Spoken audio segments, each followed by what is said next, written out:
thewellnesscouch.com, streaming wellness into your lives. This is Up for a Chat with Cyndi O'Meara, Carren Smith, and Kim Morrison.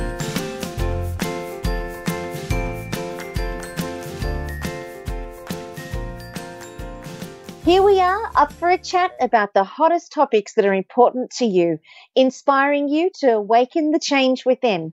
I'm Carren Smith. I'm Kim Morrison. And I'm Cyndi O'Meara. And I'm a little excited. So today we've got somebody really, really near and dear to my heart. This is the beautiful Raylene Byrne. Now, if you have listened to any of the Carren's Couch podcasts, you'll hear that Raylene has actually been one of our guests a couple of times. She is an absolute gem and a wealth of knowledge when it comes to everything about universal balance, planetary alignment, phases that the planet goes through, energetic movement throughout the planet, how that affects us as humans, creating harmony, all the beautiful stuff that's very close to my heart. So, Raylene, gorgeous spunky bum, welcome to the show. Hi, thanks for that. I don't know about the spunky bum, but hey, I'll take it. Hey, if I'm offering it, take it. I will. It's fabulous to have you. It's fabulous to have you on the show, my love. Thank you. I'm looking forward to it. Yeah, well, it gets a bit crazy with the three of us, you know. There's the tart Kim Morrison, and then we've got our Cyndi, who's just like all things totally out there, and then there's me, you know. So it gets a bit crazy. So strap yourself in because we're in for a pretty wild ride. Bring it on. I love it. I love it. So, well, let's kick off. Let's talk about what you and I spoke about, the magic of 2017 and what that really meant in terms of ushering in a new era. Tell our listeners a little bit about what that means, because we're a little, you know, we're right well and truly into 2017 now. So what's going on with the planet energetically, and why does everybody that I seem to talk to have these ebbs and flows of feeling in control and then totally lost, and then in control and then totally lost? What is happening? Oh, God, there's so much going on at the moment. So I don't want to go into too much detail with what we've been through, but up until the end of 2016, and I think you and I talked about this, we, through the planet, through the universe, and through our own energetic selves and humanness and our DNA, we went through big activations over 2 9-year periods. And so at the end of 2016, we came to the end of this 9-year cycle, and 2017 is the beginning of this next new 9-year cycle. And that's universal cycles that we're going through. So because we've started this new one, what it means is all the DNA light code activations, the deeper work that was happening to us over the last, 18 years has been around waking aspects of ourself up that have been shut down for eons. And every time we go through a millennial change where we have repeating dates like January the 1st, 2001, February the 2nd, 2002, 3rd of March 2003. So we have those 111, 222, 333. They're signals, a universal code that affects our DNA at core level, and it starts to wake things up and shake things up in us. And so once things like that happen, we have to physically catch up. And that's the hardest thing. Our density is the hardest aspect of being a human or being a spirit in a human body, because it takes so long. Our spirit's got it, but the humanness has all these layers and beliefs and all this other stuff going on that blocks it. So we've started 2017 trying, or not trying, but with this sense of aligning and awakening and trying to allow the aspects of self that are starting to wake up, that have been asleep for a very, very long time, coming back. So there's aspects of ourself that we're unaware of that is waking up. So when we're going through something like that, we're going to have universal ebbs and flows. And it's funny you said what you did about the really active for 3 days and then 2 days it's like you're crushed. this is what's happening. Not only have we got this alignment happening within ourselves at DNA level, which is connected to our planet, because our planet's going through a big awakening process as well, and it's lining up with everything in the universe because everything's expanding. We've got that going on. We've got the stuff going on in our physical body, and we also have time is playing the most ridiculous joke on us at the moment, because as we know, the only place that time really exists is in the human construct. When you look at nature and you look at the cycles, that's how life is. Cycles. There's no 7 a.m., 9:15, 2:30 meetings. That's the human construct for us. And so time is expanding so much that we are having these really big moments where you'll have one day where you get everything done and you're really achieved and you feel great, and then the next day you can't get moving, or else you start to do something and the next thing the day's gone and you've done nothing.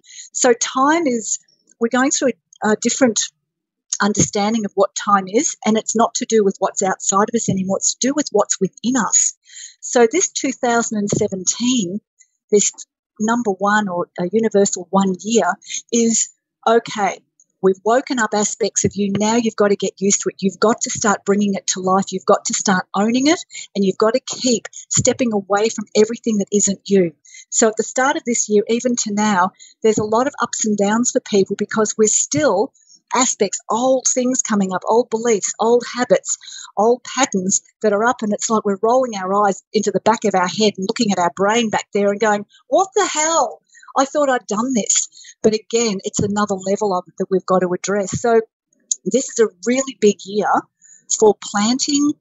I'm not saying one seed. A lot of people talk about plant a seed for the next 9 years. I'm over the one seed. I'm planting a freaking orchard, because at the end of 9 years, I want to have this incredible field in my life of abundance that everybody can feast from, and not just have one tree with one fruit.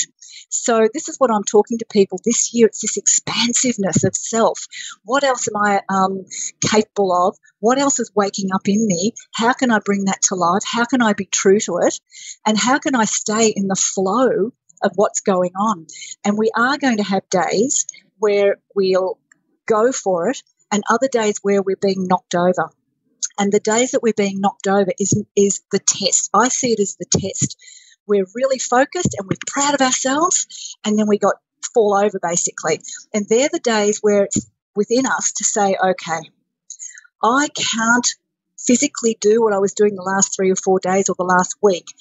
My mind's not in it. My energy's not right. I'm just off. So you know what? I'm not going to even think about that. I'm going to go and do something else. Change the scenery, change the environment, do something else. Because as I said when I started speaking, we are trying to align from the deep within with the deep core of the universe, this whole energy shift that's going on within all of us. So we are going to have days where we have to allow it to catch up. So physically, we're not going to be able to do things, and we have to be not so busy in our heads. We have to stop and allow it to land and allow it to arrive, and allow ourselves that moment to go, okay, time out, recalibrate, come back into the core and the balance and the harmony in the center of who I am, and then we take off again. And So that was a very long-winded answer. Sorry. The question that I'm interested to know about all of this is, it's like I can kind of see, from somebody who's a bit of a layman in this kind of work, I can kind of see that the planet goes through cycles, and I can see that humanity goes through cycles. One thing I see that's very clear, though, it's almost as if history continues to repeat itself amongst humanity. I mean, the traumas and the tragedy and the political struggles and strifes, and, where we are with our health and well-being and our food and our, the abuse of each other or the abuse of the planet.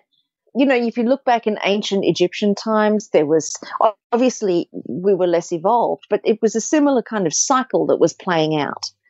And I can see that we go through cycles as humanity.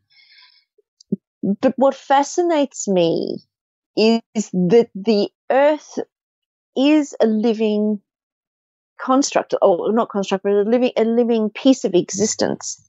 The planet is a living piece of existence.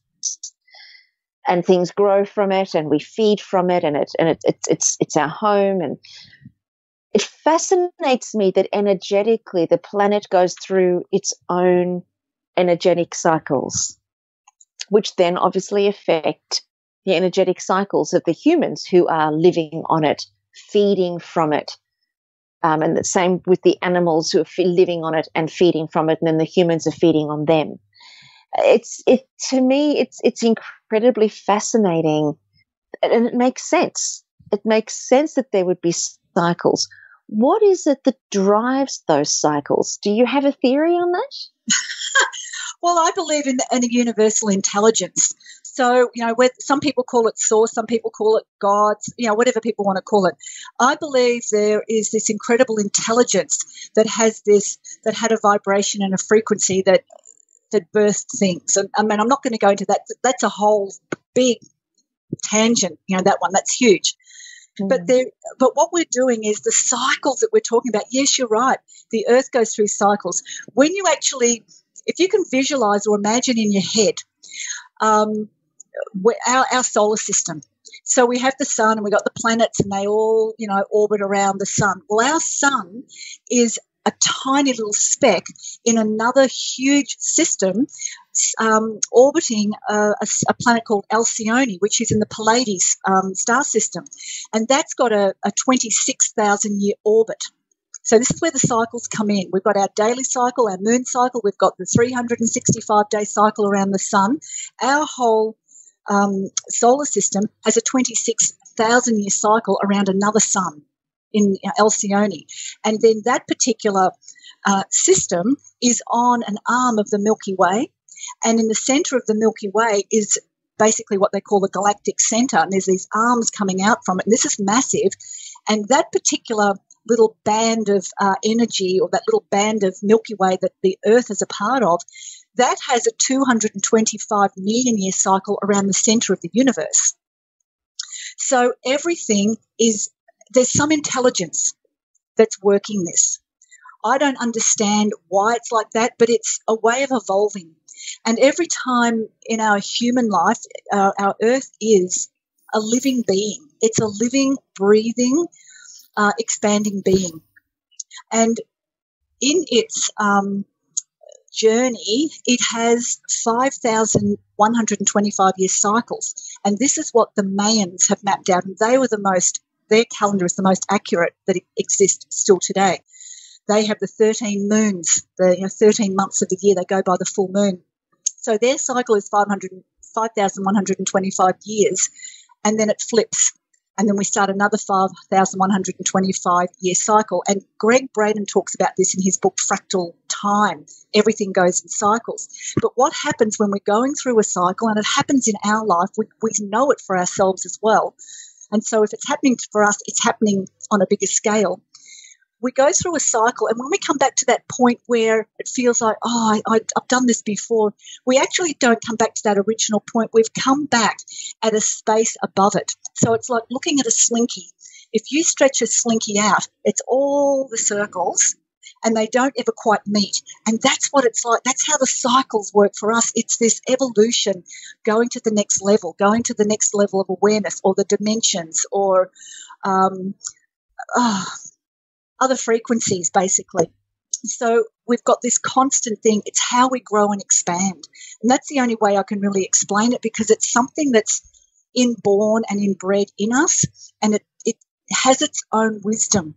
And it's like we go through it, and we can witness it, and we can be aware of it, but we really can't change it, because it's part of the cycle of the universe that exists within us. So we're that tiny little micro thing in this massive universe, reflecting what's going on a bigger scale.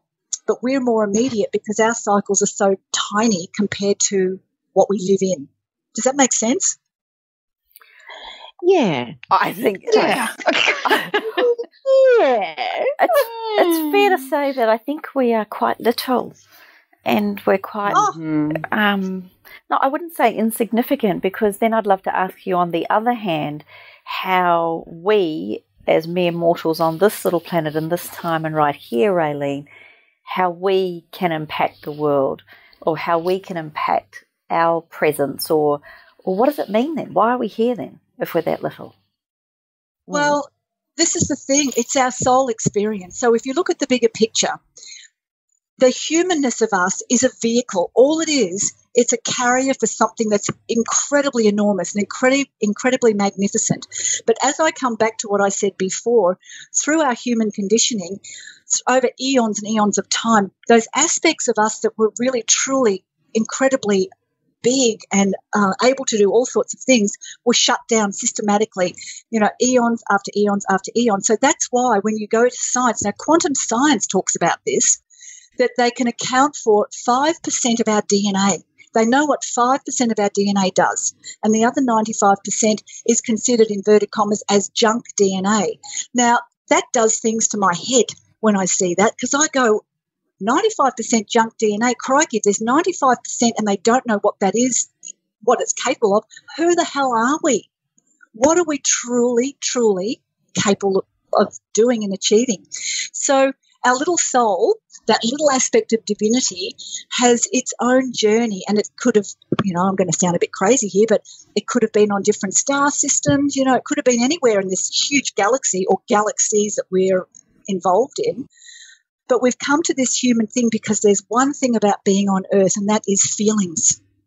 The one thing our souls crave when they come to the earth is to learn about feelings.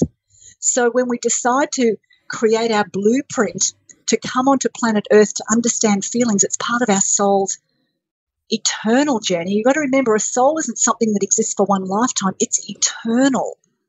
So we're accruing information and experiences and wisdom lifetime after lifetime after lifetime, and it's stored in us, and it comes to life through our DNA, through other experiences we go through. We have flashes and behaviours will come through and we don't know what it's from. All of a sudden you'll have a past life memory, or someone will do some healing with you, and up it comes. It's like, oh, that makes sense. That's where it's come from. And understanding too that past life, present and future all exist in the now, because there is no time in the universe. I know that sounds crazy, but that's how it is. So what was the question again? Oh, what are we here for? What are we here for? What we're here for is our own growth. Our soul needs to grow. Our soul needs to expand. Our soul needs healing. So we come here into this human existence, and it's a very dense journey. I mean, humanity is very, very dense, and we look at it, as Carren said, these repeating patterns. I look back at human history in the last 5,000 years, and nothing much has changed. There's terrible things going on. But how do we make a difference? We're here to help ourselves and the planet ascend to the next level, to shift its frequency, shift its vibration into this next, inverted commas, fifth dimension. And this next dimension that we're all moving towards is really about open-heartedness, collaboration, unity. There's more peace. There's all the things that we aspire to, that we know at core level, that's what life is about. We're here to lift the frequency to another level to achieve that. So in the bigger picture, it looks like what we do doesn't matter. But what we have to understand is when we're doing our soul work in the here and now, that is not just impacting the earth right now or, the people we interact with. It's going out like a radio frequency into the universe and beyond. We are adding to a collective energetic frequency that is growing and expanding right through the universe. So what we do matters. It matters in the here and now. It matters to what we've lived through, and it matters to where we're going. So right now, whatever it is that we're here for, we're here for that in ourselves. Nobody else has to like it. Nobody else has to agree with it, but we're here for it for ourselves. So we have to show up. Now, I'm not talking about mass murderers here. They've got issues, big issues. I'm talking about people who, like, all of us and loads of other people in the world are going, there's got to be a better way. The thing that we wake up to is this all life is? There's got to be something more. And that was my wake-up call. There's got to be something more to life. When we actually get that feeling, our soul wakes up. Our soul is there nudging us along. As soon as we say there's got to be something more, there's got to be meaning to this, then we start the work and we strip away all the stuff that's not real and not true for us to start exploring that part of us that's so much bigger than what we can imagine and start delivering that to life. And how we start delivering it is by offering change, offering ways for people to make change, for them to wake up. And it's the planting of the seeds. You scatter a field with seeds, something's going to grow. So that's our job, and that's the only way we can actually change frequency and change awareness, is not to look at how do we get the big people out there to change their mind. That's not going to happen. But we have to do it in ourselves and grow it from a groundswell and let that start shifting. That will move much faster and with more momentum than trying to target one or two big decision makers in the world, on the globe, to make changes. That's not going to happen. It has to start from the foundations. I think it's fair to say that most people have a sensation inside of themselves, like a yearning or a calling or a heart's deepest desire, where they feel like they know that they're destined for something more than what they're doing. And I think certainly, I've spoken for hundreds of thousands of people around the world, and every time I say, who here feels like there's something bigger and deeper calling them than what they're currently experiencing? And 9 out of 10 people will put their hands up. And so I think it's fair to say that people do have a deep desire, and everybody's is different. Like I'm a speaker, and Kimmy's into oils, and he's into nutrition, and we're all into something, a little bit different. And obviously, Raylene, you're into this stuff. I'm into soul. I'm into soul stuff. I'm really big around people connecting to their soul, because that's where the universal wisdom lives. And if people can access let's talk about that. Well, let's talk about that, because that was the point that I guess I was coming to, is that how do people really embrace that heart's deepest desire, that soul's deepest yearning, that deepest calling? How do they know that that's coming from something greater than themselves? It's not just something that they're making up, and that if they do follow it, their life will feel fulfilled. Because I know a lot of people, they get these heart's deepest desires, but they leave them unfulfilled, thinking it's not real, it doesn't mean anything, it's no big deal, they're never going to make money, or everyone will laugh at them, or whatever it is that's their barrier or their obstacle. How does somebody know that that's coming from something bigger?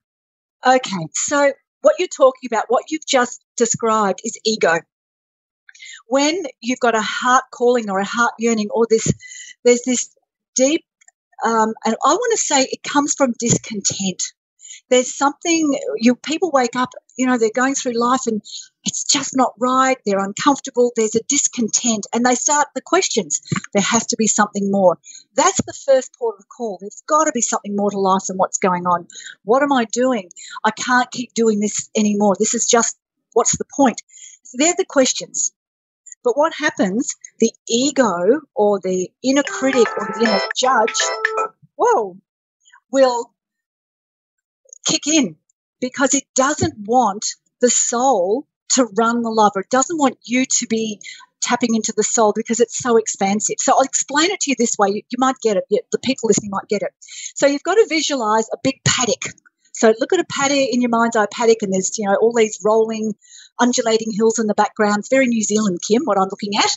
And in the middle of this big paddock, there is a 10-foot high fence on 4 walls. So you've got this fenced off area, 10-foot high fence. So it's like a yard. Inside that yard, there is a child. And that child's in there, and every now and again something new gets tossed in the yard. And this child is playing with, the toys or the distractions, the little things in the yard over and over. Each day it's the same thing. Now and again something new gets tossed in. Then one day this child or this young person looks at the top of the fence and goes, I wonder what's on the other side. And so they crawl up and they have a look, and all they see is open space, and it is appealing, and it feels free. That's what people look for, is freedom. And so that child or that person will climb the fence, jump over and go out. It's like, oh, God, I can actually breathe now. Out in there, in this open space, feeling what it's like to be completely open and free. And then all of a sudden, all the noise starts back in that fenced-off area. You can't leave us. What about me? You're responsible for this. You have to do this. Who's going to feed me? All this stuff going on. So that person, that child or adult, whatever it is called back. It's like this big pull back into that fenced off area because that's where it feels safe. That's how the mind works. That's the ego. It keeps you blocked in and fenced off because it only knows what we feed it. It only knows what we give it. But on the other side of that fence is that expansiveness. That's the soul. That's what the best analogy I can give. And you're out there, and that's when you feel free and you feel unlimited. Everywhere you look, it's like, wow, this is all for me. So coming back to what you were saying, that it's that calling. So how do you differentiate between the soul calling and ego? The ego will give you reasons. It will justify. It will try and talk you out of things. The ego, I'm going to be quite blunt, never freaking will shuts up. It's chatter, giving you all the reasons why you can't do things. Whereas the soul, and when people get this, the soul is very succinct. It's very clear. And if once you start tuning into your heart and ask for an answer or ask for guidance, it's like a few words or a very succinct sentence. There's no explanation. There's no reasons. There's nothing else. It's very succinct because there's a part of you, that soul, that knows exactly what that means. So to live in that heart space, and people get frightened. They get frightened at stepping into that because if they do, this is the clincher, things in life have to change. And what it does for a lot of people, they get nervous because they start to realize, if I see that there's more to life, then what does what I've done account for? So there's a really hard stepping stone there for people to actually go from head to heart. And the Dalai Lama says it so beautifully. He said the biggest journey any of us will ever experience in our life is 18 inches long. It's from our head to our heart. So what you're saying is for people to tap in, for them to feel confident and then them to know it. It's a deep sense. It's a sense of comfort. It's a sense of relief. It's a sense of, it's just this, all I want to say is this, like I could just let go. It's like everything just lets go because you actually step into this flow. And that's what happens when you're coming from that soul heart space, is life starts to flow and you stop worrying about all the stupid things that we used to worry about because we used to think it was important. Your priorities change. Your interactions with people change. The way you look after yourself changes. The way you interact with everything in life starts to change. You come from a different level of self.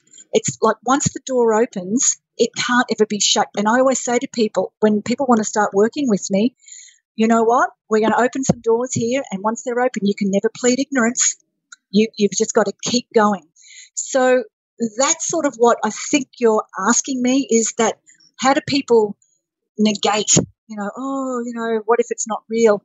That's only their own fears and their own sense of lack of confidence in doing it, because a lot of people who are waking up, if they've got soul experiences that, are playing out in their life, they will have had memories in the subconscious and the unconscious of any time in their previous lives where they've been involved in anything that's spiritual or expansive or healing or medicine, where they've been persecuted, killed, murdered, tortured, all that sort of stuff. So that does hold people back. They don't know what it is, but their soul, or not their soul, their ego, their mind will really give them some good reasons why not to trust the soul. Does that answer your question? Yeah. It's so good. It's so good. This is a rabbit hole. I love it. What would you say, Raylene, just if I can bring it back to me in the world right here, right now, what would we all, how do we learn this knowledge, or what paths do you go down to discover more about this, to have it become a part of you so that it feels like you are in the same realm, or that we are bigger than this, or in fact we're smaller than all of this? But where did you go to learn that? What journey did you go on to come here? As I said, once you open the door, you can never plead ignorance. It's a journey. Look, for me, how it started for me was, and is that what you're asking me? How did it start for me? Just to be clear, or are you asking how it starts for you? Yes, no, how it started for you, which could prompt how it could start for some of us, mere mortals. Okay, so how it started for me was I was brought into a very strict Catholic family, and from young years I was always in trouble because I always asked questions. I don't know why, but I could see stuff, and it just didn't make sense to me as a kid. It just didn't make sense. And I would ask questions. I was always getting in trouble, and, you don't ask that, and you've got to trust this, and you've got to believe that, and blah, blah, blah. And I got into my teenage years, and something in me, and I'll explain this in a minute, something in me was waking up, and I was going to the library. Now, this is a few decades ago when libraries were really popular places. And I was getting books on meditation, astral travel, crystals. This is way back. And I was reading these books, and I was going into my room through the day and doing these exercises for astral travel. And what I was doing was learning how to manage my energy body. That's what I was doing. And it all seemed a bit too crazy and weird for my family, and I had to shut it down. I shut the door on it. And this is a really good thing for you guys to understand. And this is a physiological thing, and I'll come back to my awakening. There are three stages in especially women's lives where the opening up to spiritual connection or soul connection is gifted to you on a silver platter, and it's almost laid at your feet with great elegance and ease. And those times are at puberty, pregnancy, and menopause. And the physiological reason is because they're the 3 times in your life where the hormones are going nuts. And when our hormones are flooding our body, working through our endocrine system, the endocrine system, when you're looking at chakras and energy bodies, they are the first physical landing place for light in our body. So when we've got those 3 stages of our life where it's being gifted, it's because our hormones are just off the Richter scale. And that shows you, that's a key for anyone like Cyndi, Kim, what you're doing in your world, those really important the importance of the endocrine system with the ability to hold light is a really big factor for good health and well-being for people. And that's a whole other thing. That's just a little tidbit there. So coming back into my awareness, that happened to me at puberty.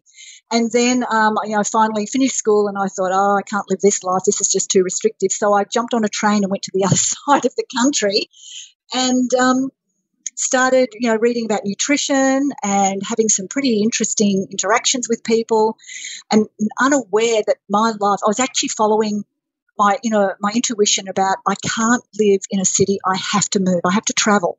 So I went off exploring, and I had to go and find myself. And that was, when I look back, that's what I was doing. When I left home, I was going to find myself. I had no idea what I was going to do in the world. I got a scholarship to go to uni, and I went, not doing that. I've got something else more important to do. And off I went. And over a few years, I was, reading books and interacting with people and, having some crazy experiences. And then finally, after a few years, I went to an acupuncturist. One of my youngest son was pretty sick, and he was meant to be on a lot of medication. He was only 20 months old, and I didn't like what was happening. And I asked the question because I watched his physiological response to some of the drugs he was given. And I said to one of the doctors, what's the long-term effects of this stuff? And the doctor just as a statement, a matter of fact, went, it'll shorten his life, but at least he'll be able to, live for a bit. And I just looked at it and I went, no, there's got to be another way, because this is totally against my philosophy, and I'm looking at his physiological response and it's not healthy. So I then started looking for something, doctor of Chinese medicine, which I found, long story short, lying on a table one day, needles everywhere in me, and thinking I'm going to be very profound here, because he was sitting in the corner not saying anything. He was very, very, very, very quiet. And I just looked over him and I said, you know what, Dad, do you reckon there's got to be something more to life than how we're living? There's got to be some other reason, like what we're doing. What is it for? And he just got up, came over, pulled all the needles out, smiled at me, and he said, I've been waiting for you to say that. Now the real work can begin. And the next thing he said to me is the moment that changed my life. He tapped my higher heart, and he looked into my eyes and he said, everything you need to know you already have within. And that was it. And after that, I got up off the table and he said, we're going to start next week. I'm going to teach you how to meditate. And that was it. That was the start of my journey. And when I left his clinic that day, I walked out, I opened the door, and I looked at the world completely differently. With that haunting in the back of my head, everything you need to know you already have within. But what most of us do, I mean, we hear it and it's very cliched and it sounds, yes, you get all excited when you hear it.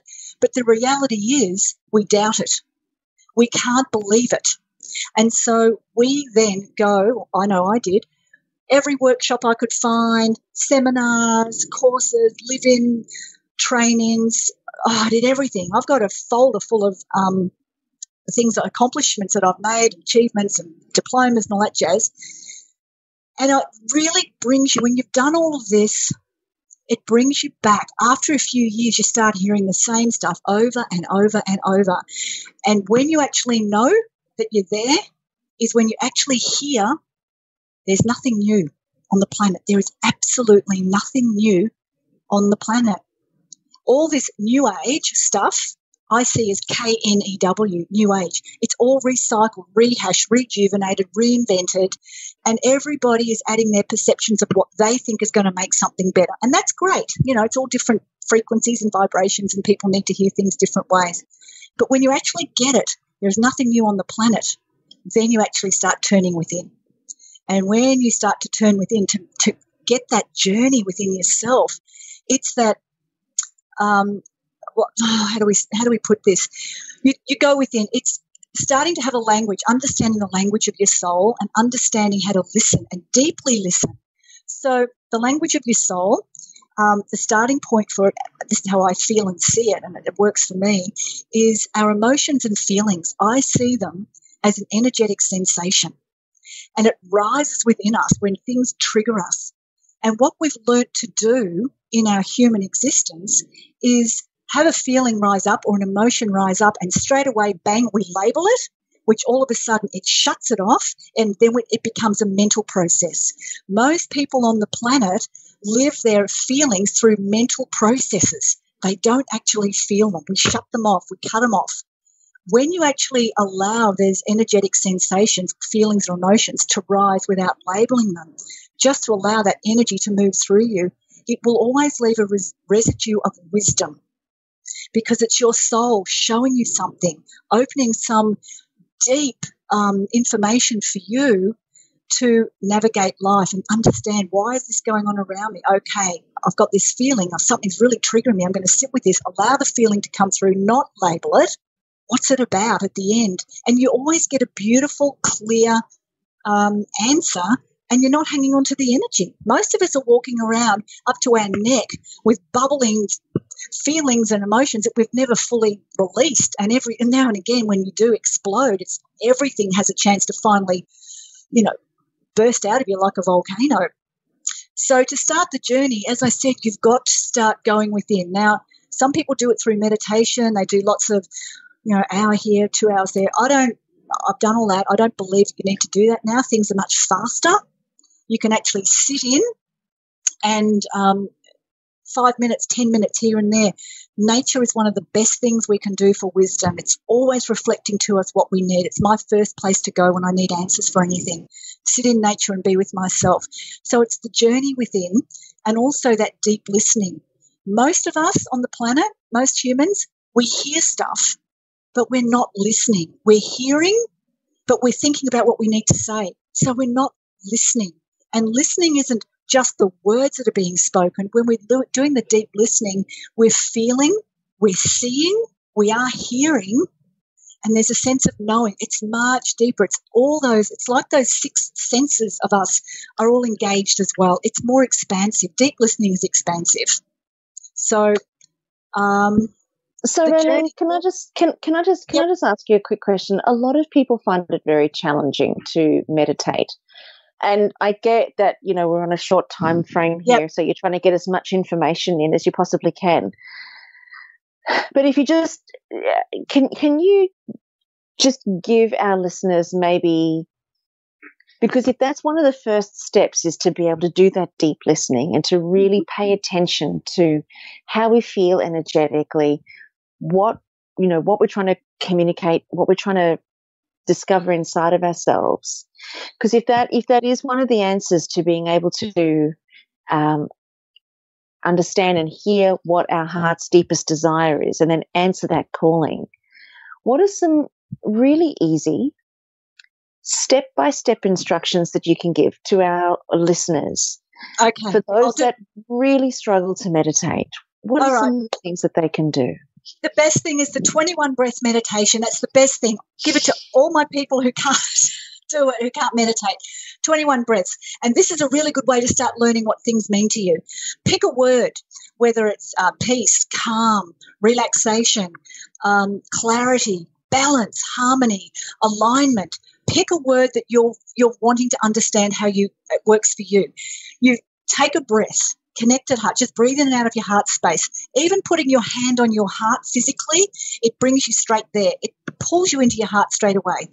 And I always speak with my hand on my heart because I want to be from there. So that's a good physical thing for people to do. So then you've got this moment, hand on your heart, take a breath, visualize the word in your mind's eye.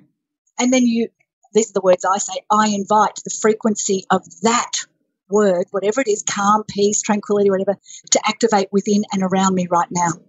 And then I breathe it in and breathe it out, and that's one breath. And then breathe it in and out, that's two breaths. You do it for 21 breaths.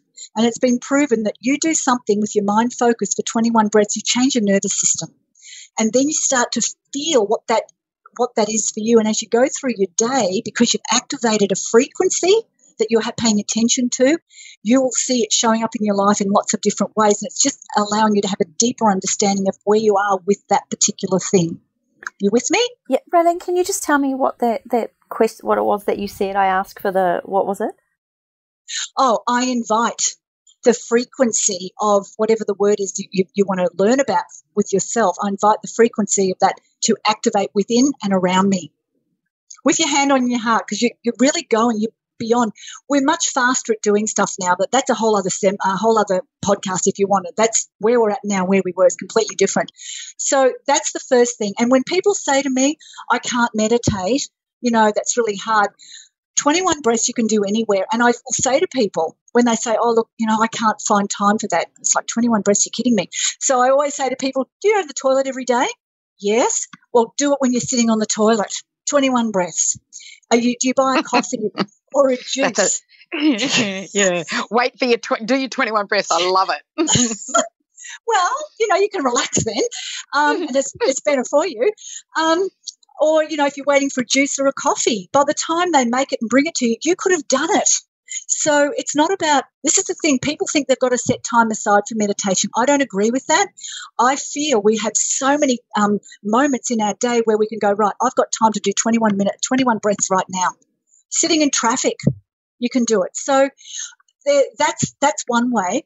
Guided meditations are really great for other people. You can get gazillions of them on the internet. Guided for people who find it hard to meditate, because some people can't hold that one word. They need a journey. They need someone to talk them through it. They need to have some action within themselves. They feel like they need to be doing something.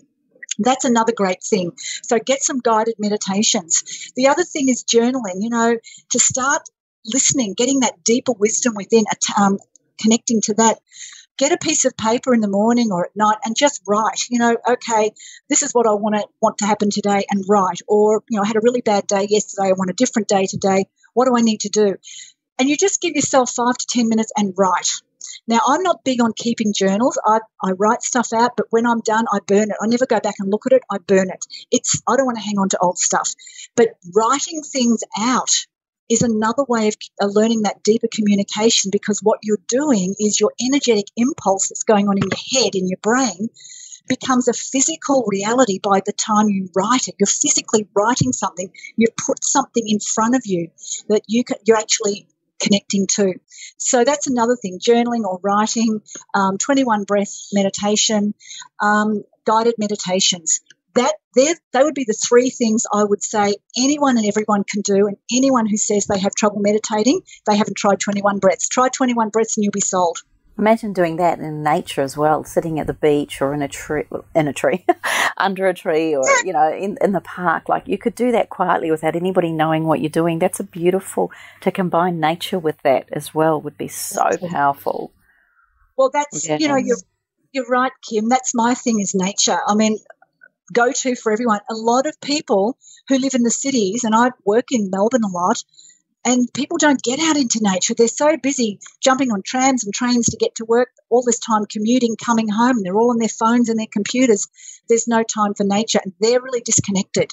That's one of the biggest things to get into your heart is to start being grounded, hang out in nature, and start connecting. Ground yourself down as much as you can. Earth energy, get your feet into the earth, feel the energy, and have that sense of as your feet are on the earth, you are actually energetically connecting with the ley lines and the song lines of the planet. And they're like the meridians of the earth, and we have meridians in our energy body. So there's this beautiful flow that goes between bare feet in nature, best thing you can do. Amazing. Raylene, I have a question for you. So cultures, I'm very much into cultures and their traditions, and cultures never lost this, did they? We've lost it. Yeah. Why do you think civilization and what is believed to be, the dawning of whatever we've done, why do you think this has happened as opposed to those cultures that have existed for probably 1 million years and some still exist today that live your principles? Why did we come here? Why did we not just stay there? What? I know this sounds like a weird question, but we destroyed those cultures as white people.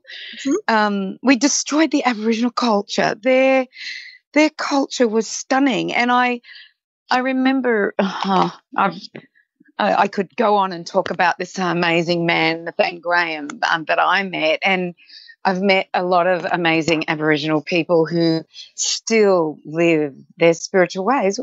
Please tell me, why did we go this way? Why did we not just stay there? Because it's disconnection. And what happened, and I don't want to get on a band soapbox here, because I've got to be careful with that, but it's called religion. Oh, yes. And so, of course. So, the Indigenous cultures, and I've had a lot to do with Indigenous cultures, their religion, inverted commas, religion is the earth. And so, and this is a big thing, when I go and speak at a lot of events, and there can become some religious people there, and they're a bit funny about when I speak, and that's fine, but I always let them know, and might help some people. What is religion? Religion is a set of rules that is in place to help people grow their soul, basically. But they've been put in place by man-made perceptions.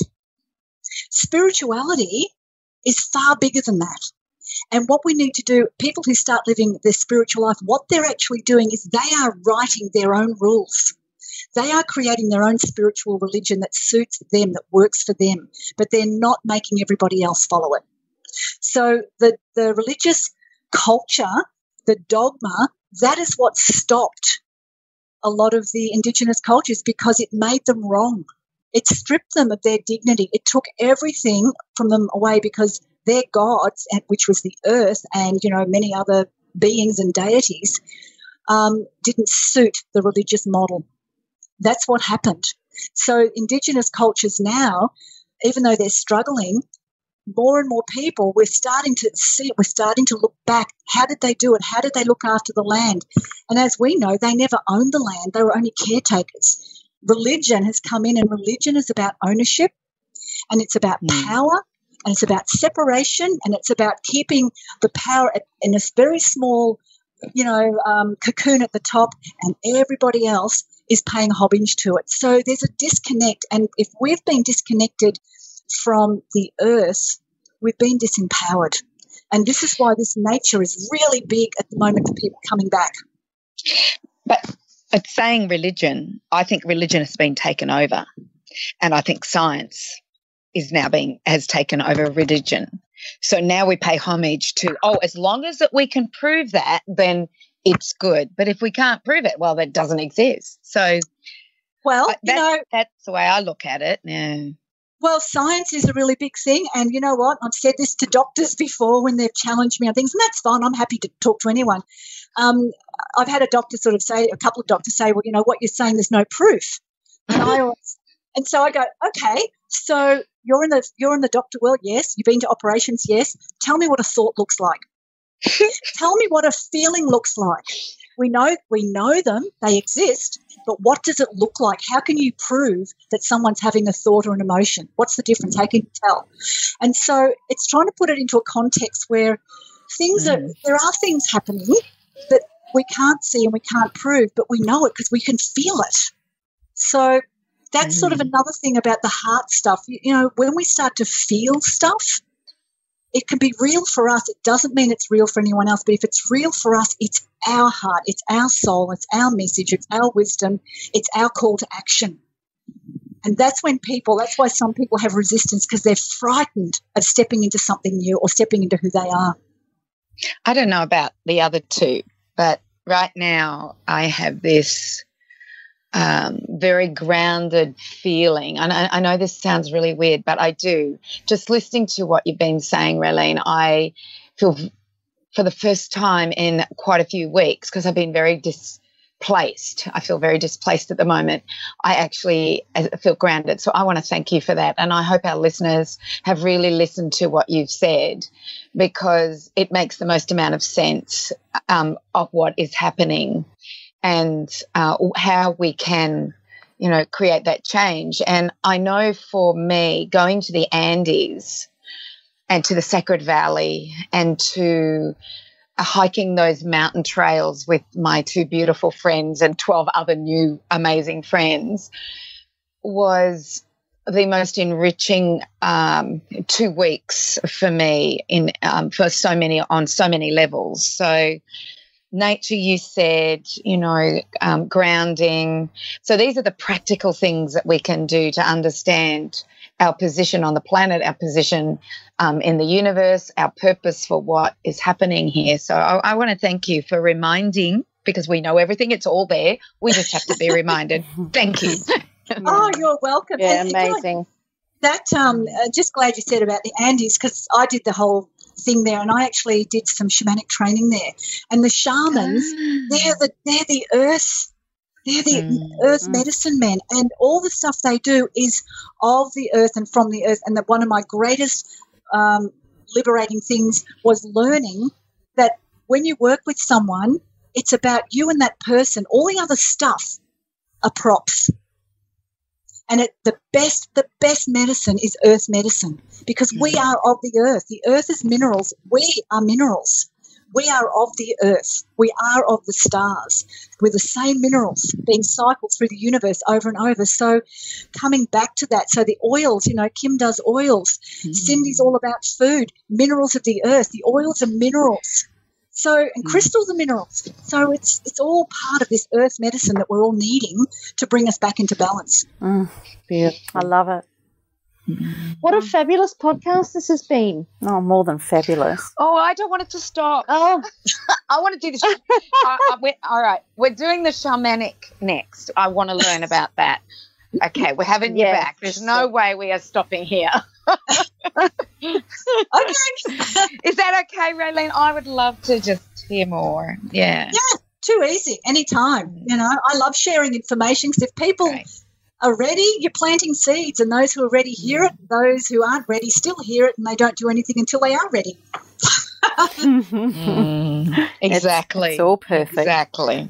And I think it would be kind of cool. I don't know about you girls, but I have felt Peru calling me back, and I think it would be really cool to do Peru again, but to do, the shamanic tour that's more off the beaten track, where you are sitting with the shamans in ceremony and really experiencing Pachamama, Mother Earth, on a whole other level. Mountain Lodges does that, Carren. They do. I've watched the documentary on Mountain Lodges doing that exact thing and doing. Is it Ashawanga? Yes. Yeah. Ayahuasca. Sorry, ayahuasca. I knew it was somewhere around there. And doing that, but in a very sacred and safe space and in a very spiritual level. And I watched these people doing it, and and listening to them. It was I'm trying to Thrive. It was those guys. It was the Thrive guys. They're a husband and wife team. He's a proctor. Yes. His name's Proctor. Yeah, and watch that documentary. It's amazing. So yes, I'm with you. Yeah, you've got to be very mindful with that ayahuasca stuff, getting the right person, because it can rape your mind. Oh, really? Yeah, you've got to get the right shaman and the right ceremony. The ones who do it properly, there's a lot over there doing it the wrong way, and that's why there's a lot of problems. So, and it can muck you up. So you need to be with the right person and someone who's got a lineage, not just someone who wakes up in this life and says, I'm going to take people on an ayahuasca journey. It's almost like the shaman has to be of a lineage, because they have the respect and the connection to it, and then you'll be safe. Yeah. It's interesting because I was watching a TED video, and the TED video was about this archaeologist and anthropologist who went through South America, and he noted that there was a tribe that mixed 5 herbs together, so 5 plants together. And he realized when he looked at the compounds of the 5 plants that if one was by itself, it could be quite dangerous because it had these properties, but there was a second one that actually counteracted that. And so he asked the tribesmen, well, how did you know to put those 5 together? And I know this sounds really weird, but they said the plants talk to us. Yep. Yeah. Mm-hmm. Yeah. That's true. That's a whole other thing, ladies. Welcome to my world. I love it. Well, Kim, you would know that. I know. I'm just sitting here going, after reading 20 years ago, I read the book, The Secret Life of Plants and How They Communicate. We also had Dr. Greg Clark on here saying that mushrooms can communicate 10 kilometres apart, and the way they talk, it's phenomenal, which is why I love essential oils, because they are the life force of the plant, which is why I love growing herbs and vegetables and things like that, because you're at one with nature. It is such a privilege that we perhaps have lost sight of just how easy and beautiful it is. Well, that's it, Kim. Life is simple. We've just made it really hard, and that's the one thing that people are looking for now. It's the one thing I know I'm very good at with people is finding the simplicity, because if you can make things simple, people will do it, and you guys would know that with what you're doing. Beautiful. Well, definitely. I so love this. Amazing. Thank you. Thank you, Raylene. This has been amazing. Oh, so my pleasure. For our listeners, where do they find you? Okay, they can find me at www.rayleneburn.com, and there are a few things there. And if anyone's really wanting to be adventurous, I have a retreat in Bali coming up in September, and it is about shifting some of the subconscious stuff through little adventures, taking people to the edge of their comfort zone, and then showing them that, what's on the other side of that is only one step away, and encourage them through it. So I've got lots of activities to help people break through common subconscious limitations and thoughts that, create obstacles. So I've got that coming up. That's on my website, and there's a whole lot of other stuff about the big birth, which has been quite fascinating in how it's come together. So it's all magic at the moment. Awesome. Sounds amazing. Awesome. Yeah. Well, fabulous. Well, we'll make sure that we put those that link on our show notes as well. Raylene, this has been an incredible interview, and we'll look forward to getting you back to talk more about the shamanic experiences with that beautiful Cyndi. Oh, that's blessed. Thank you so much, ladies. Lovely to be in your space. You're beautiful. Thank you so much for sharing. Thank you, Raylene. Okay. Oh, that's so beautiful, Cyndi. Bless your little heart. Well, for everybody who's been listening to today's show, hopefully you've enjoyed it as much as we have. Go to our Facebook page at allthews.facebook.com/up for a chat. And if any of you guys have also had a shamanic experience or have done that trail through Machu Picchu, why not just drop us a line and let us know about your experience of it? I actually know 2 or 3 of you that I've already had a conversation with about this, so it would be interesting to see you guys making comment on it. You can also go to our the website at allthews.thewellnesscouch.com/up for a chat. and you can post your comments and your questions there. And if anybody is interested, I don't know, what do you think, girls? Should we think about that? Should we think about doing another trip to Peru? Well, we are. Weren't we going down the very bottom of Peru? And we could include that. We were going to go Chile. Patagonia. We were thinking about Patagonia. Yeah. Yeah. Because I'm going to do the Patagonia. I'm already got my tour lab. I'll let you know. Yay. Oh, cool. Yay. All right. Well, let's talk about it. Let's talk about what we can create there. I think that sounds awesome. Mm-hmm. It does. Yeah. So we're going to see you guys all here next week on Up for a Chat, where you get to become part of the ripple effect that's changing the world, and we're going to see you on the ride. Big hugs to everybody. This has been a production of TheWellnessCouch.com. Check us out on Facebook and join in the conversation on Facebook.com/The Wellness Couch. Subscribe to each show on iTunes and check us out on Twitter. The Wellness Couch, streaming wellness into your lives. Whilst the Wellness Couch presenter endeavor to provide accurate and helpful information to their listeners, these podcasts cannot take into account individual circumstances and are not intended to be a substitute for health and medical advice from a qualified health professional. You should always seek the advice of a qualified health professional before acting on any of the information provided by any of the Wellness Couch podcasts.